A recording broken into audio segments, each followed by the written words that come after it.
Українці, українки, усі наші захисники і захисниці. Щороку, 26 квітня, світ згадує Чорнобильську катастрофу. Найстрашнішу атомну катастрофу в історії людства. Але цьогоріч замало просто згадати Чорнобиль. І замало сказати традиційні слова вдячності героям-ліквідаторам. Замало нагадати, чому і як стала можливою та катастрофа. Замало повторити висновки, які кожна розумна людина і кожне адекватне суспільство мають зробити.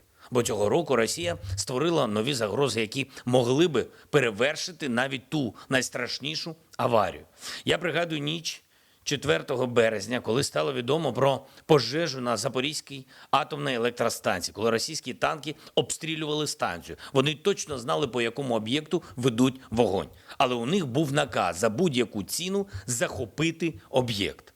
Їх не хвилювало нічого. Не хвилювало, що Запорізька станція найбільша в Європі. Вони і не думали, скільки там енергоблоків і чим може завершитись обстріл. Тієї ночі я говорив зі світовими лідерами, з усіма, хто міг вплинути на події і зупинити Росію. Говорив з президентом Байденом, з канцлером Шольцем, з президентом Європейської ради Шарлем Мішелем, з президентом Польщі Анджеєм Дудою, говорив з директором МАГАТЕ паном Гросі.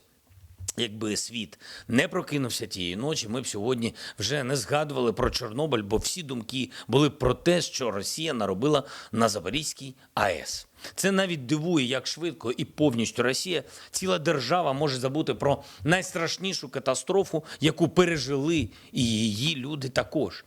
Ліквідацією наслідків Чорнобильської аварії в 1986 році займалися не тільки українці, але й білоруси, росіяни і інші. Про ту катастрофу мали би розповідати і в російських школах, мали би нагадувати в Росії щороку, 26 квітня, як це роблять в усьому цивілізованому світі. А замість цього прямо сьогодні вони запустили 3 ракети проти України так, що вони пролетіли безпосередньо над блоками наших атомних станцій. Причому одразу 3 атомних станцій – над Запорізькою, над Хмельницькою та Південно-Українською атомною електростанцією. Що це таке? Вони що, погрожують? Чи вони пристрілюються? Просто немає слів. Виявляється, що вони не усвідомлюють, що таке Чорнобиль. Від слова взагалі. Російські війська, які намагались наступати на Київ через Чорнобильську зону, використовували цю закриту територію як військовий плацдарм. Вони облаштовували позиції на землі, на якій просто заборонено навіть стояти. Вони ганяли бронетехніку по території, де захоронені, забруднені радіацією матеріали і де кількість радіоактивних часток просто зашкалює. Вони зруйнували пункти дозиметричного контролю, зламали і розікрали систему контролю радіаційного стану на Чорнобильській атомній електростанції. Розграбували ядерну аналітичну лабораторію. Вони вкрали навіть забруднені речі, які конфіскували у порушників правил зони відчуження. Лише завдяки професійності і сумлінності наших спеціалістів, які працюють на Чорнобильській станції та на інших об'єктах Чорнобильської зони, вдалося врятувати Україну, вдалося врятувати Європу від нової катастрофи. Лише завдяки професійній команді Запорізькій АЕС та усій нашої атомної галузі вдається в умовах війни забезпечувати безаварійну роботу станцій.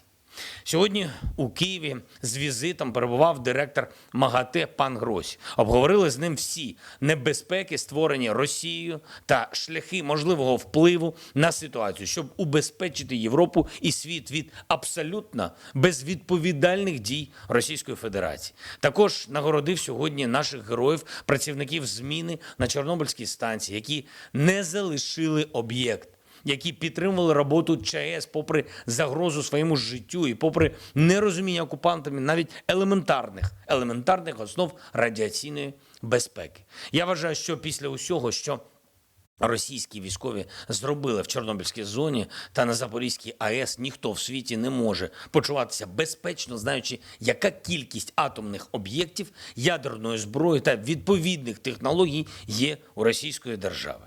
Якщо в Росії забули, що таке Чорнобиль, то це означає, що потрібен глобальний контроль за російськими атомними об'єктами і ядерними технологіями. Говорив сьогодні з прем'єр-міністром Японії, зокрема про небезпеки, створені Росією, про ситуацію на полі бою в Україні, подякував Японії за потужний санкційний пакет, за підтримку і за лідерство, яке необхідно, щоб примусити Росію до миру і до визнання фундаментальних основ міжнародного права. Обговорили також і післявоєнне відновлення України і можливу роль Японії у майбутніх безпекових домовленостях.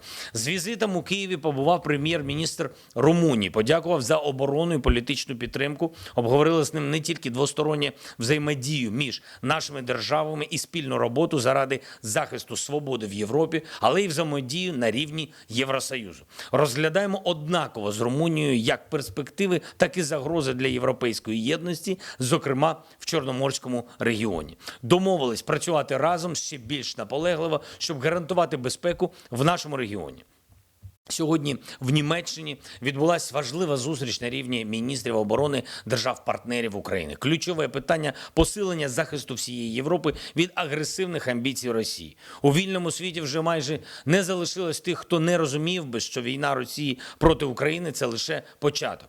Фінальною метою керівництва Росії є не просто захоплення території України, а розшматування усього центру і сходу Європи та глобальний удар по демократії. Тож вільний світ має право на самозахист. І саме тому буде допомагати Україні ще більше. Вдячні Великої Британії і особисто прем'єр-міністру Борису Джонсону за швидку і позитивну реакцію на наш запит про лібералізацію торгівлі. Саме зараз це особливо важливо для підтримки нашої держави. Британія оголосила про скасування усіх, без винятку, мит та квот на імпорт українських товарів.